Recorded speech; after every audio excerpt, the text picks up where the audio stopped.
Welcome everybody to the 2021 U.S. Department of Education Office of Indian Education's Final Performance Reporting webinar. We'll go ahead and start as we always do with our standard disclaimer. This presentation was produced under U.S. Department of Education contract number GS00F115CA with Synergy Enterprises, Inc. The views expressed herein do not necessarily represent the positions or policies of the U.S. Department of Education. No official endorsement by the U.S. Department of Education of any product, commodity, service, or enterprise mentioned herein is intended or should be inferred. All right. So before we dive in, just a couple of housekeeping tips today. We're a small enough group gathered around the table today so that if we have questions as we go along, we can take those. Feel free to use those reaction buttons at the bottom of your screen to give us a hand raise or a wave if you have a question and want to jump in. You can also type questions into the chat box. We'll be monitoring that. And then we'll pause periodically too to take your questions so you can come off of mute and give voice to those questions and needed clarifications. So the only thing we ask is if you're not speaking, that please keep your line on mute, and that'll help to keep the audio clear for everyone else to hear. So I'm Tracy George, and I'll be your facilitator today. I'm joined by your team members from the technical assistance team. This is Sarah Brightwell, as well as Alani Lilly, who are helping to monitor the chat box and make sure that all your questions get lifted up. We're also joined by our OIE discretionary group leader, Ms. Donna Savis-Burns, who is on hand to provide her support and guidance and also respond to questions along the way. Okay, so throughout our session today, I'm going to tell you all about where to report, what to report, as well as offer some helpful tips along the way that will hopefully make your reporting experience as smooth as possible. So on the screen right now, you actually see a screenshot of the landing page for the G5 system where you will submit your final performance report. This is where you're going to enter in your email ID and password to log in. And if you don't already have this site bookmarked, you can grab the link from the chat box and bookmark that now. A few bits of important information that I want to point out on this landing page here. First is down there in the where you see the weekdays here listed out: Sunday, Monday, Tuesday, Wednesday, bottom there. The G5 system is often closed for maintenance and updates. So you just want to pay attention to those dates when the system is unavailable, so you're not trying to enter your final performance report under the deadline and find the system closed. You'll also note there in the left-hand screen where that red square just popped up that there are several ways to get a hold of the help desk if you need any assistance with the G5 system. Note that the help desk is open from 8 a.m. to 6 p.m. Eastern time, and I know that's earlier in the day for some of you, but you also have several options to reach the help desk, including email, a toll-free number if you need to reach out to them. Keeping in mind that the help desk is not open on federal holidays. Okay. All right, so the forms that you're going to need are the ED 524B forms. These are the forms that you will need for your final performance report, and it's actually the same format as the one that you use to submit your annual performance report, so it should be familiar. If you have a report on file, be sure that that expiration date indicated in the upper right-hand corner of that document is current. As of December 2021, that date should read 7/31/24, but if you're unsure about the form that you have on file, you can always visit the link that's on the screen, and we'll put it in the chat box as well so you can get the most up-to-date copies there. We're also going to post those current copies of the ED 524B forms in the chat box. If you want to, you can download those. It includes the cover page as well as the other sections of the reporting pages. and you can follow along. You can make notes in there. And then later when we post this recording and share the slides with you, you can pause and play and rewind and fast forward as needed, and you'll have those notes to refer to as well. So just a logistical note about the forms. Keep in mind that those forms that we put into the chat box there for you to follow along, they're examples. When you actually submit your report, all of that information gets entered directly into the online reporting system, the G5 system. So we'll walk through each of the required sections. That includes the cover sheet, the executive summary, as well as sections A, B, and C. I'll highlight some of the particulars of the final performance report, which some of this might be new to some of you, and for others, it could be a helpful refresher or in reminder. Okay, so first, let's be clear about our final performance report, or FPR reporting periods. I should acknowledge that we have grantees from all of the various OIE discretionary grant programs listening to the webinar. So we want to acknowledge that each unique grant program and grantee cohort will have different reporting periods for your final performance report, or FPR. The reporting period for your FPR is essentially the lifespan of the grant. That reporting period begins with the very first day of your grant, which might be October 1 of the first year your grant was originally awarded. But again, depending on your specific grant, that could differ. The reporting period will span through the final day of the final fiscal year of your OIE grant.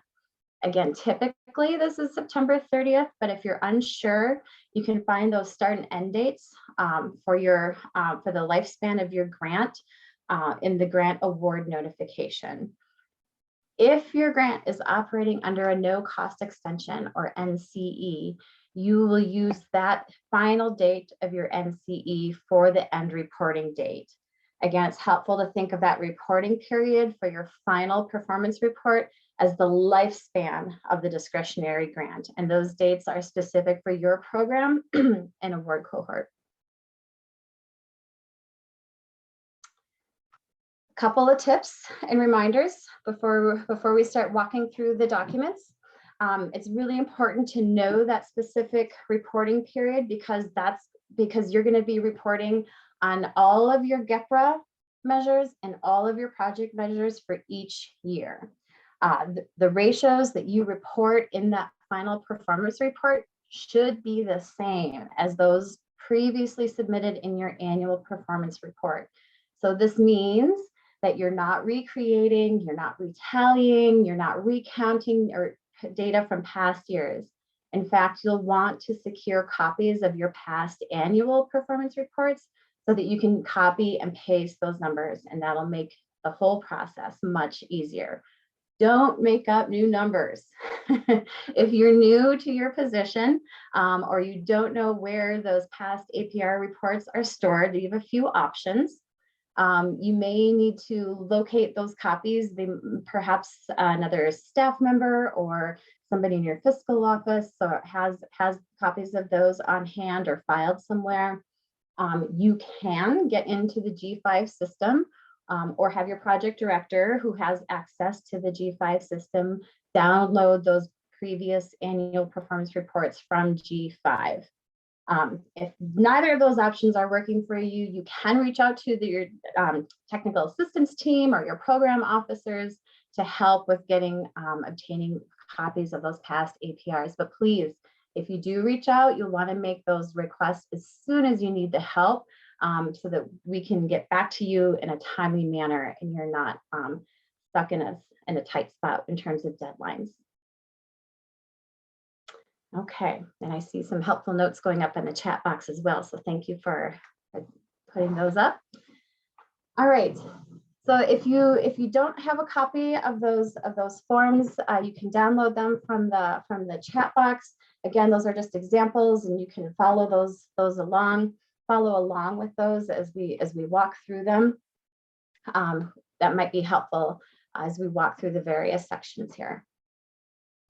So let's go ahead and take a look at the cover sheet.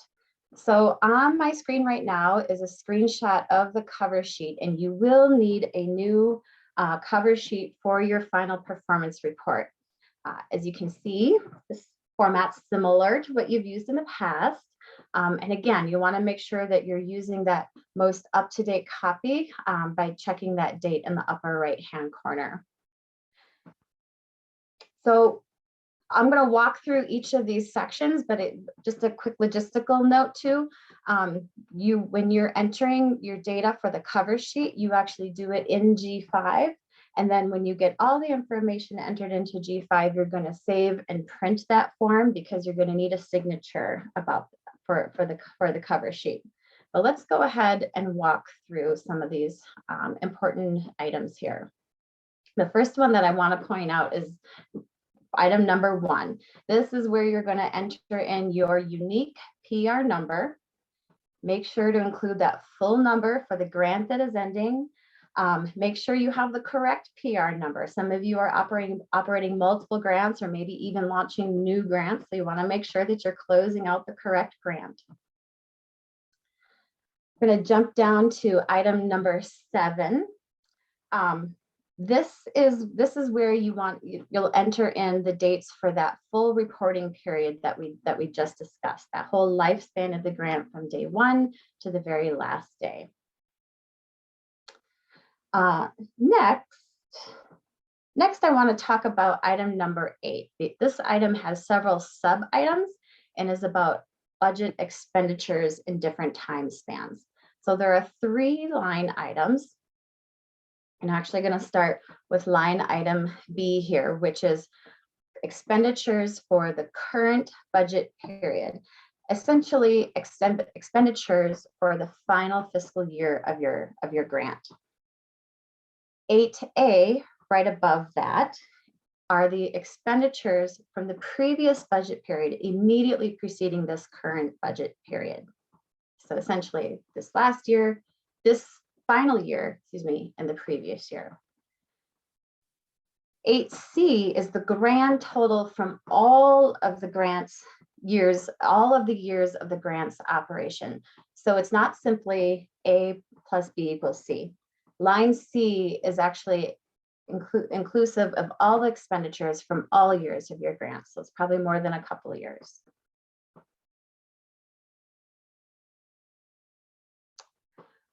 Next, I want to highlight item number 9, and this one is about indirect cost information. Be sure you're entering the most up-to-date indirect cost information. Sometimes these expire or other details change when they get renewed. So just double check that, make sure that you're including the most up-to-date information here and don't skip it. Okay. Next 2 items are a little bit smaller, but still very important. Item number 10 is a question that asks about human subject research and institutional board review, or IRBs. For this one, no matter what grant cohort you are, you're gonna check NA, not applicable, for item number 10. However, with item number 11, even though it's last on the page, it's really important. This one is about data privacy and security. So not only does everybody check yes, but we also need you to include that corresponding policy about data privacy and security as evidence that those provisions are in place. So you need to have a copy of that, whether it's your employee manual or operations manual. You can simply copy or PDF that page and include that in your FPR. Okay. Second page, or the back page of the cover sheet, a couple important details here. Item number 12, this is about performance measure status. So in 12A, for your final performance report, you will be indicating yes for this question. This is because this is your final performance report, and we do expect that you'll have fully complete data, that there won't be any 999s, there will be no zeros being reported there. And then finally, once you get all of that information entered into G5, you'll be able to save it, print it, And then you want to obtain the signature of your authorized representative. This is key because your grant will not be closed out without the proper signature. So be sure to let your authorized representative know to expect this form, that they'll be around once that form is ready. You can secure their signature so that we have that and you don't get caught, and we don't have to chase you down for any more of those details. Okay. Any questions so far?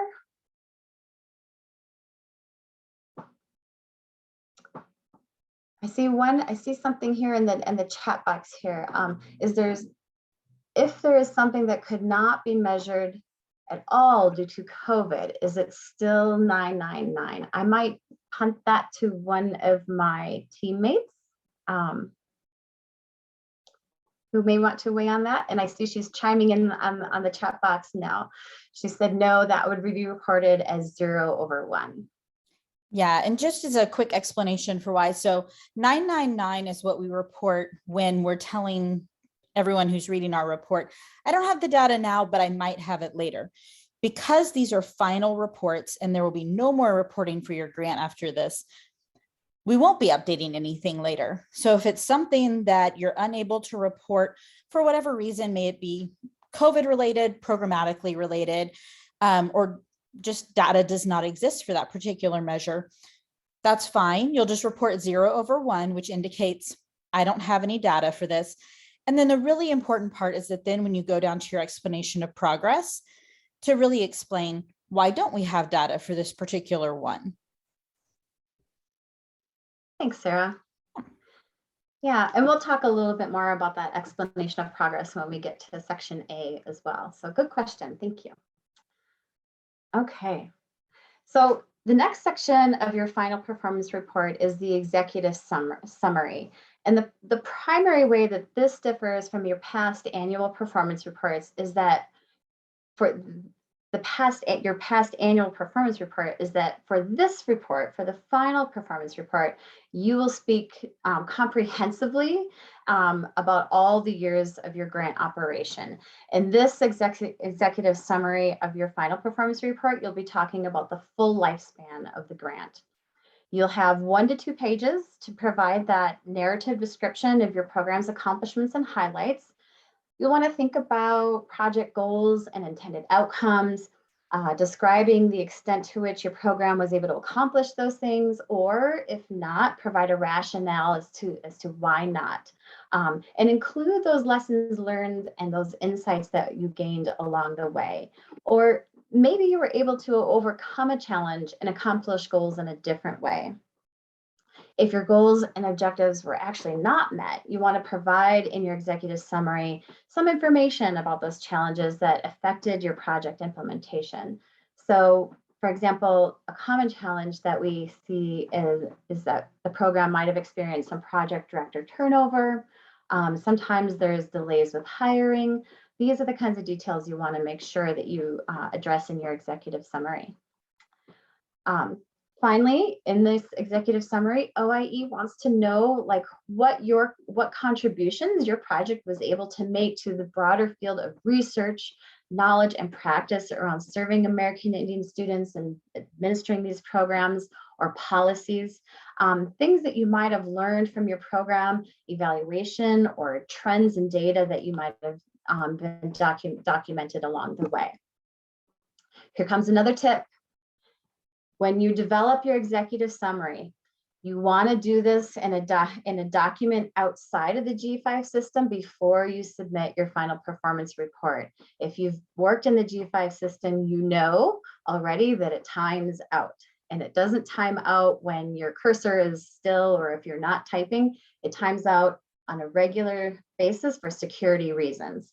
So you don't want to lose things if you want to develop that executive summary, probably in a Word document outside of G5 where you can think about it, finesse it, come back to it, work on it, get it into the shape that you want it. And then when you get into the G5 system, you can simply copy and paste that in, save it, and you don't have to worry about the stress of timing out and losing all of your beautiful work.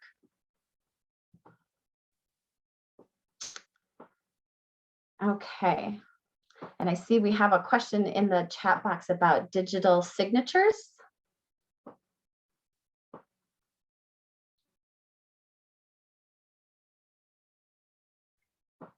Yeah, and I'm going to check with Donna, just double checking on this.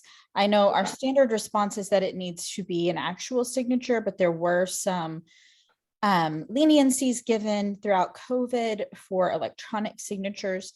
Just double checking whether we're going to continue with that leniency on the digital signatures. Yeah, thanks, Sarah. Yes, let's keep it lenient and accept electronic signatures for now. Perfect. Thank you. Thank you both. Any other questions about that cover page and executive summary?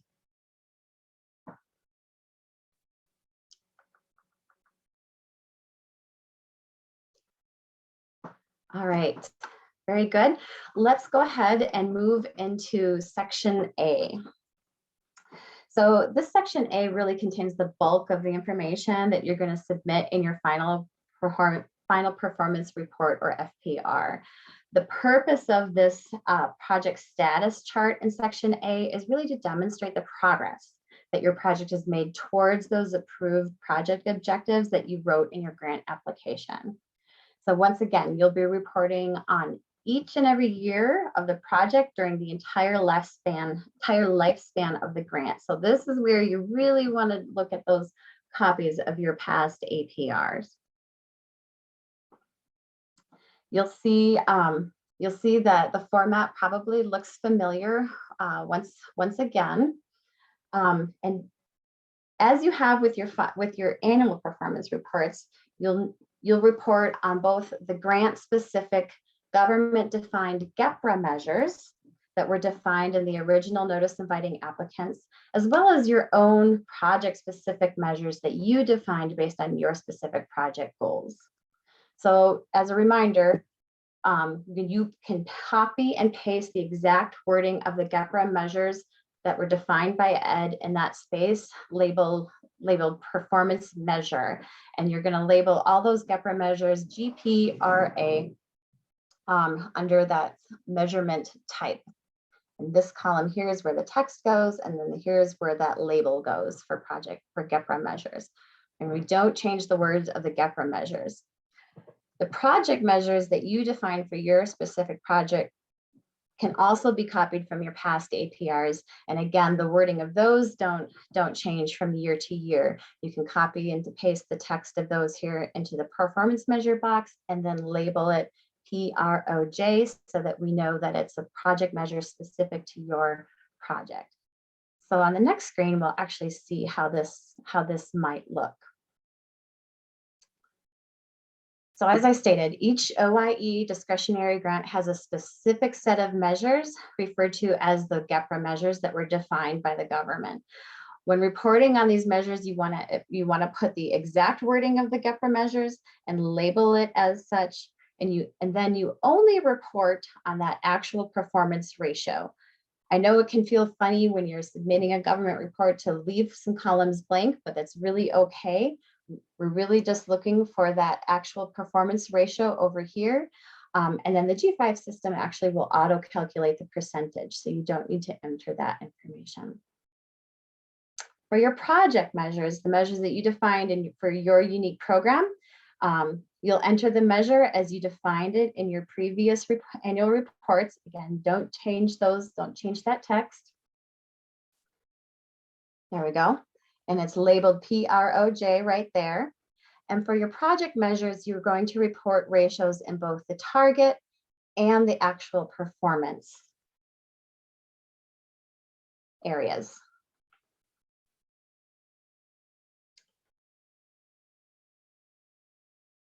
Oops, sorry. I was waiting for another red square, but underneath that table, down here is the explanation of progress. Okay, this is where you'll tell us with a little bit more detail in a narrative about the data that you've entered in the table above, and I'll come back to that and get into more detail on the next slide here. But in the meantime, be sure to look up those old APRs. That'll make this part really a lot easier. So here's some further detail about that explanation of progress in section A of the project status chart. This explanation is a little similar, but really mostly different than your executive summary. When you're writing your explanation of progress, you want to provide both quantitative and qualitative information that gives the reader insight about whether or not your goals were met, but also provides insight about the background and context under which you were operating, as well as the challenges that you overcame as we all dealt with the impacts of the pandemic in the last several years. In this narrative explanation of progress, you should demonstrate how you've met or made progress towards the measure. If it was not met, provide an explanation about why. And this is really important because this really serves as a record of progress, and we want you to be as detailed as possible here. This is where you can describe what your ratios are measuring, how you collected data to report on the measures, the frequency of your data collection and tracking. You want to describe any measurement tools that you use, as well as your data collection windows. Maybe explain evaluation methods and how data were analyzed. So you want to briefly describe those related activities and any accomplishments that you're reporting. So again, it should be this explanation of progress in your project status charts in section A should be different than your executive summary. Okay.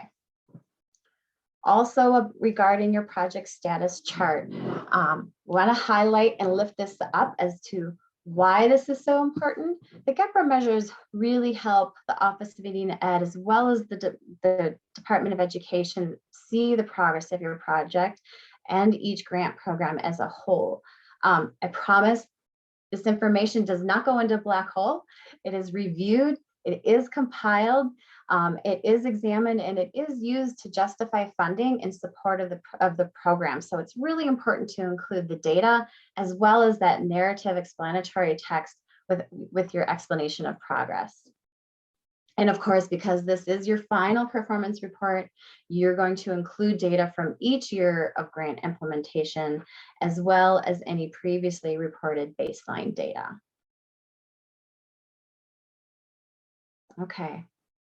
So because these GPRA measures are so important, I'm going to take a minute now to look at each of the GPRA measures for each of our discretionary OIE grant programs, just in case there's any lingering confusion about which measures are from Department of Ed and which ones you define for your unique program. I'm going to put up a slide with each set of GPRA measures from the discretionary grant programs on the screen. I won't read them all, but know that these are here for you to revisit when we post the recording and share the slides so that you can come back and look at them in more detail as needed. Okay, so let's take a look. On the screen now, we see the GPRA measures for the NAL ED program.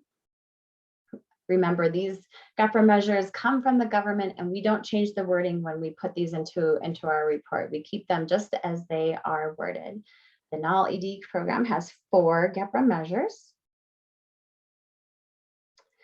Our demonstration NYCP grantees have 2 GPRA measures, one related to community collaboration, one related to objectives. Our professional development program has 6 GPRA measures that you see on the screen now.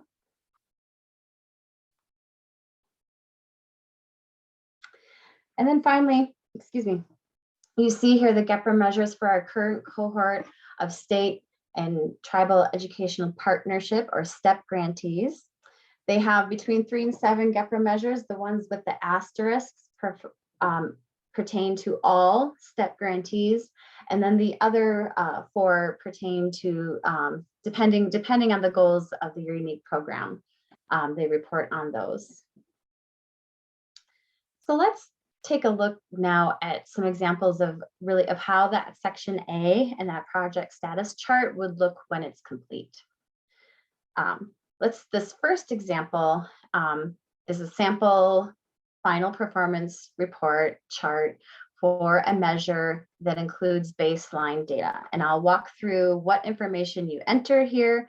If you previously reported on baseline data, this is what your chart might look like. So first, we're going to list our example on the screen right now is a GPRA measure. You're going to include that text of the GPRA measure, and you see, if you can see, I don't know how big your screen is, but you can see it's actually the same wording for each year. The only thing that differs is that we label it according to the year that it was reported. So if it was a baseline, a year 1, 2, or 3, it's a GPRA example, so it's labeled appropriately. And then we're only reporting actual ratios for our GPRA measures. And then finally, in the explanation of progress, you're going to make sure that you attend to all those details that we just talked about over the entirety of all of these rows, 1, 2, 3, 4, or however many rows your particular report has. So that's an example with baseline data. Let's take a look at an example with no baseline data. This is, again, a GPRA example, so we've included that exact wording. We've labeled it this time. Since we don't have baseline data, we simply label it according to the year that it was initially reported. It's a GPRA example, so they're all labeled appropriately. And again, we're just reporting on that actual performance ratio. And that explanation of progress will address the entirety of the data for all those years. Here's an example here's an example of project measures, okay? These are the unique measures that you define for your program, but still you have to use that exact wording from your project measures from those previous APRs. So you want to take a look at those, make sure you use that wording that you locked in when you've reported your very first APR. So again, the text goes there. If you have that baseline data, you reported on that baseline data, you're reporting it there, labeling everything appropriately by the year. This is a project measure example, so it's labeled PROJ. And then for the project measures, for all project measures, regardless of your grant program or cohort, you're reporting on both target and actual performance ratios. And then again, your explanation of progress is going to address all of that information and data that you've reported across all of those years. Any questions before I move on to sections B and C?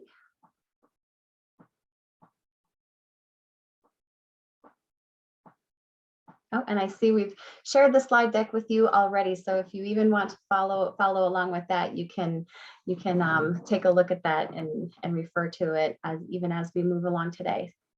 All right. So sections B and C, let's continue our walk through the reporting documents. Section B is about the budget. In this section, you're going to provide a narrative of your spending for the entire lifespan of the grant. For this section, you may want to review those past APR for some highlights or relevant information about the budget over the lifetime of the grant. Logistically speaking, if you're entering information in the G5 system, it should expand as you type into the form. But here again, another tip, you may want to craft this narrative in a document outside the G5 system first, so that you can be swift like a bunny, copy and paste and save it before that system times out on you. So in your budget narrative, you might address some challenges that you faced during the pandemic or some challenges with getting the program off the ground. You will want to speak about any carryover funds or budget cuts that you experienced. And all these things are important to include in your budget narrative. Ideally, the budget narrative is organized by budget category, but really we just want you to be very specific as possible here.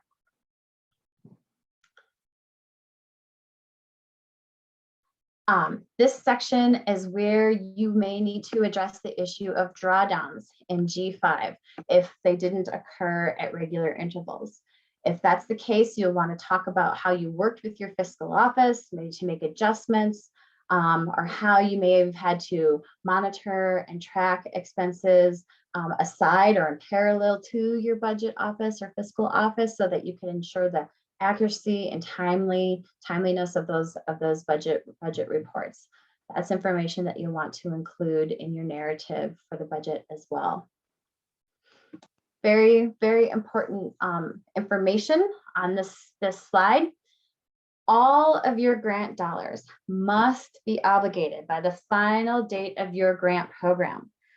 Now, there might be an outstanding invoice or bill that's to be paid, but you know about that, and every dollar of your grant award should be obligated at the time you submit your FPR or final performance report. There shouldn't be any new invoices or any surprises coming in after the final day of that grant. That budget narrative is really critically important, and we want you to be open and honest about any challenges that you might have experienced that could have resulted in any unexpended funds. You know, when we're in a position of returning money to the Treasury, it can lead them to question the amounts of money that were allocated. So we really want to provide that information about the context that may have led to any of those unexpected funds.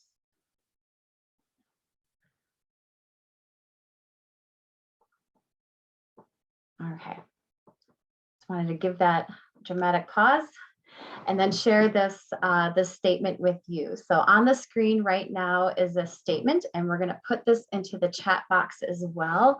You will want to include this statement in your final performance report. So you can copy and paste it from the chat box right now, or come back and visit this later. Our budget is final as of the submission of this report. We confirm that we have no outstanding obligations for this project that will require additional drawdown activity. Our final balance is X. Very good, and thank you, Alani, for posting that. Okay. Final section C. This is where you get to include any information that either didn't fit into sections A and B, or you ran out of space, or additional information that didn't have a home elsewhere. Sometimes we see things like photos or student work samples or news clippings or accolades from other agencies and organizations in this section. But here are some tips and some useful ways for you to make the most of your section C. You can consider including some of the following. Things like success stories, challenges, status of your partnerships that maybe have expanded or grown or evolved during the life of your program. Conclusions about the success of the project and its impact, any unanticipated outcomes or benefits that your project experienced, or maybe barriers that you've encountered and overcame. Maybe you have some advice for other educators who were interested in, who might be interested in this project. We often have a lot to share, so don't discount what you know and what you've learned over the life of this project. Maybe your original ideas changed as a result of conducting this project. Those are insightful things to share. If applicable, you could describe plans for continuing the project, if there's been any investment in sustainability. You can talk about the capacity building that occurred over the time of the grant, or anything that you might have planned or have done in terms of disseminating those project results. Maybe you're presenting at a state Indian Ed conference or a national conference, or sharing it in other venues. Section C is a great place to put that kind of information. So a couple of important reminders here about due dates. Project directors will be notified in G5 as soon as it is open and given the deadline for your final performance report. Remember that OIE can only communicate directly with those project directors, so they're going to get the notice about that being open in G5. Now, per updates to our uniform guidance, final performance reports are due within 120 calendar days after the performance period ends. So that includes weekends and holidays, just a note. And you can always look in G5 for those final performance reporting due dates. Typically, G5 opens with a 30-day window to submit that information. Okay, that's a lot of information. Was there any questions that came up for you along the way?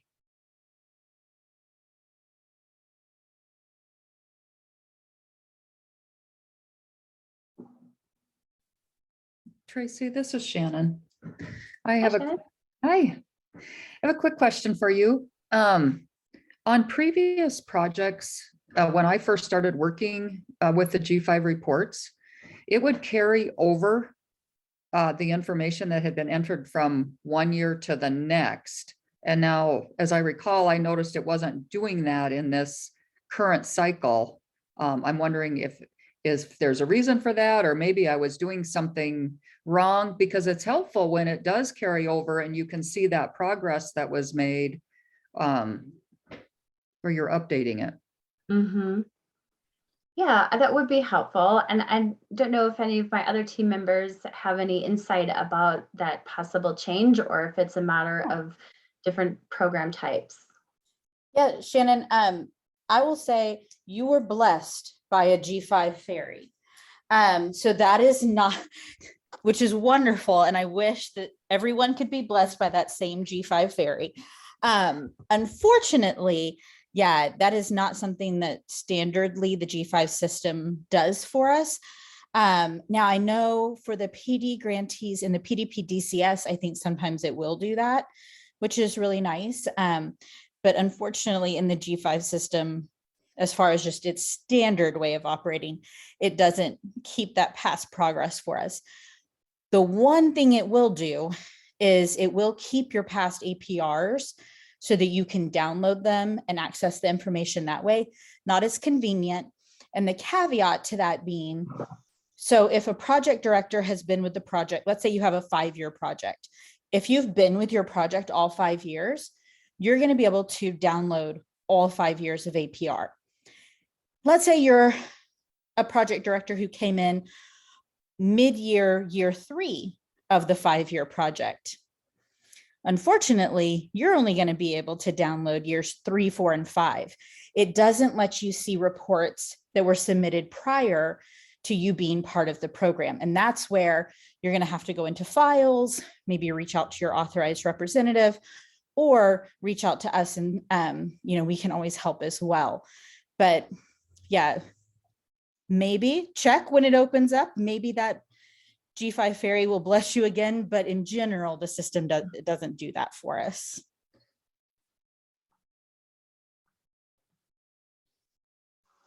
Oh, and then there was a question, Shannon, when it was populating the information, what all were you able to see? Was it actual like performance measure data that it was keeping, or was it just kind of like your cover sheet info?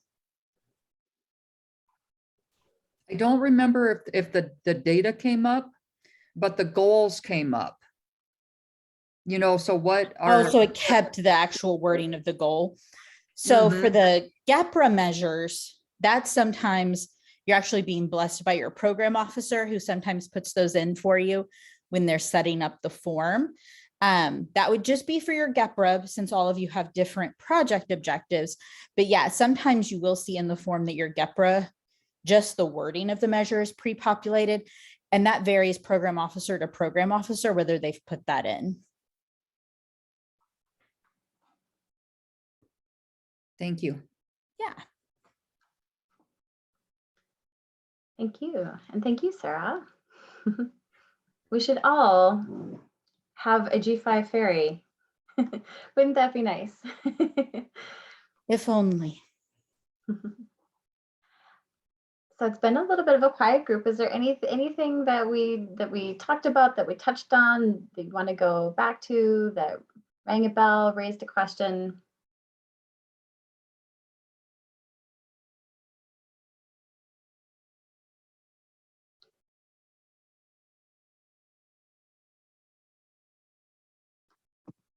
We may just have a group of FPR reporting pros on our hands. I think that might be the case. Well, very good. Well, we are, of course, always here to assist. If you're revisiting this recording later and you have questions that do come up, you can always reach out to us. I think we do have an in-session feedback survey. We definitely want to hear your feedback on today's session.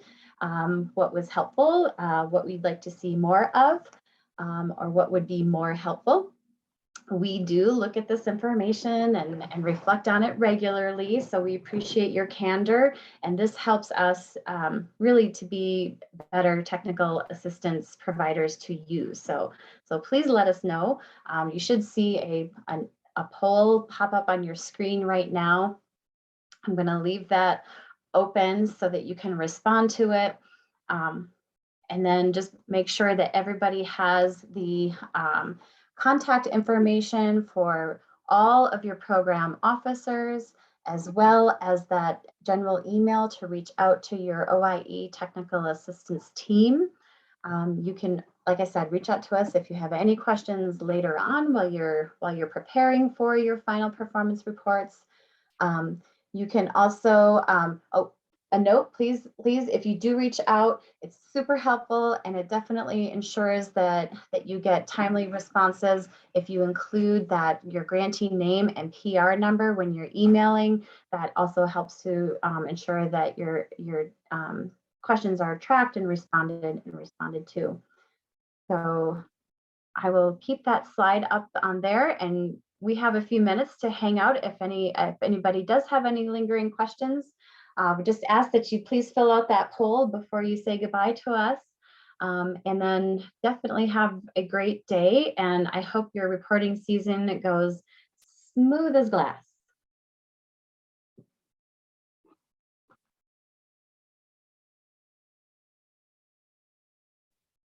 I actually have a quick question. This is about the NYCP grant. And so it was a 4-year grant. And so I'm sure there'll be enough rows to keep adding, baseline in year 1 through 4. But then technically it wasn't year 5, but there was a no cost extension. I wasn't sure if you covered that. Should that just be included in year 4? Yes. So Okay. technically, when you do your no cost extension, that's extending your year 4. So your year 4 becomes potentially a year and a half or 2 years. Okay. Okay. No problem. So I just wanted to make sure Yeah, no, that's a great question. I'm reporting the data. Okay. Thank you.